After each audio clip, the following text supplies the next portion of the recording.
বিধানসভায়। আর কিছু প্লিজ কিছু ফেক ভিডিও চলছে। ভারত সরকার প্রতিনিধি পাঠিয়েছে, এটা তো ভারত সরকারের দেখার কথা, আমার তো দেখার কথা নয়। আমি তো শুনেছি ভিসা আরও বাড়ানো হয়েছে যাতে ওখান থেকে বেশি লোক এখানে আসতে পারে। তো আমাদের লোকেদের ফিরিয়ে আনার ব্যবস্থা করা হোক, এটা তো আমি অলরেডি বলেছি যারা আসতে চায়। ভাই আমি সেটা বলছি না, এটা পরিষ্কার কথা, এটা গভর্নমেন্ট অফ ইন্ডিয়ার ব্যাপার, গভর্নমেন্ট অফ ওয়েস্ট বেঙ্গলের ব্যাপার নয়। বারবার এক কথা আপনারা আমাকে জিজ্ঞেস করবেন না। কেউ কেউ মিসলিড করে এটাকে সাম্প্রদায়িক দাঙ্গার পর্যায়ে নিয়ে যাচ্ছে, কিন্তু এটা তো নিশ্চয়ই আপনারা অ্যাপ্রিসিয়েট করবেন। এখানকার ইমাম অ্যাসোসিয়েশন সব ইমামরা, বড় বড় ইমামরা একসাথে বলেছেন বাংলাদেশে মাইনরিটির ওপর যে অত্যাচার হচ্ছে আমরা তাদের নিন্দা করি, আমরা তাদের প্রোটেকশনের দাবি জানাই। আমরাও সকলে প্রোটেকশনের দাবি জানাচ্ছি। আমরা চাই government of India must act মানে কি, মানুষকে নিরাপত্তা দিক, মানুষকে যারা ফিরতে চায় ফিরিয়ে আনার ব্যবস্থা দিক। বর্ডার থেকে তো অনেকে চলে আসছে আমি শুনছি, কিন্তু বিএসএফ কোথাও আটকাচ্ছে, কোথাও আটকাচ্ছে না।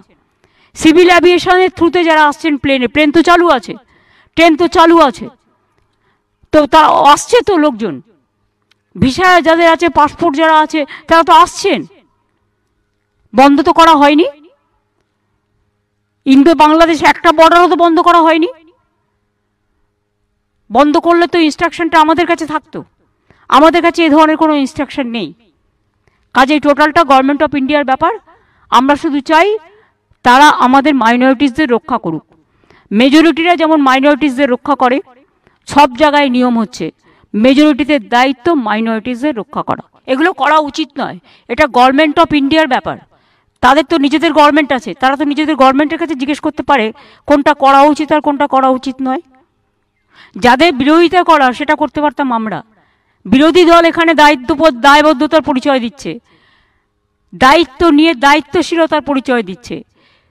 আর কেন্দ্রের শাসক দল তারা যদি নিজেদের রাজনীতি করবার জন্য প্রধানমন্ত্রী যেটা দায়িত্ব সেটা তারা পালন করছে, বলুন আইনটা নিজের হাতে না নিয়ে ভারত সরকারকে পালন করছে। বলবে তো বাংলাদেশের মৌলবাদী শক্তি যে কথা বলছে সেই কথা মমতা ব্যানার্জির মুখ থেকে বেরোচ্ছে।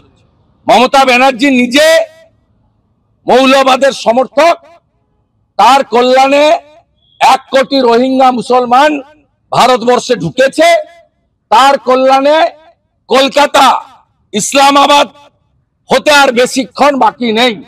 মমতার কল্যাণে 72টা জায়গায় কয়েকশো কিলোমিটার বিএসএফ বেড়া দিতে পারছে না। ওখানকার হুজুর মৌলানা রেডিক্যাল ফোর্সের যে ভাষা, মমতা ব্যানার্জির সেই ভাষা, একই ভাষা।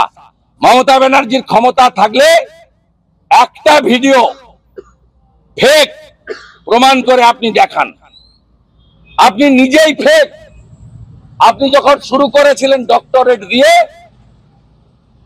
তখন জ্যোতিবাবু চ্যালেঞ্জ করেছিলেন যে এই জর্জিয়া ইউনিভার্সিটি নেই, টেলিগ্রাফে নিউজ হয়েছিল।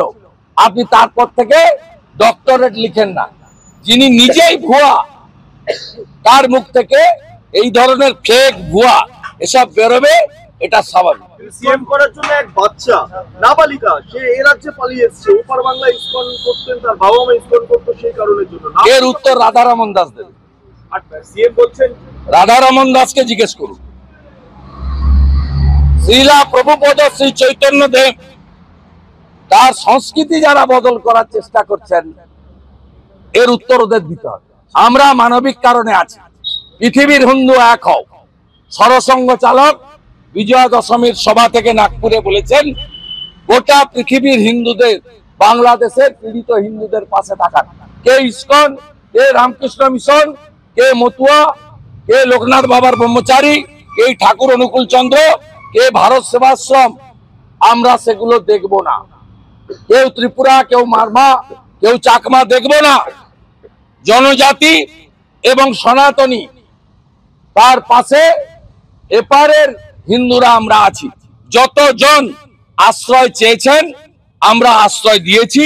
থাকার ব্যবস্থা, মোটা কাপড়, মোটা ভাত আমরা সমস্ত এপার থেকে আয়োজন করেছি। শুধু প্রতিবাদ নয়, আমরা যা করার আমাদের পক্ষ থেকে মানবিক কারণে করছি। প্রত্যেকটা নিপীড়িত হিন্দু বা জনজাতি বাংলাদেশ থেকে যদি সরে আসেন, পালিয়ে আসেন, আপনাদের থাকা খাওয়া জায়গা দেব। পশ্চিমবঙ্গকে যদি নিরাপদ মনে না করেন, আপনাদের জন্য পার্শ্ববর্তী রাজ্য আসাম, উড়িষ্যা, বিহারে আমরা ব্যবস্থা করে দেব।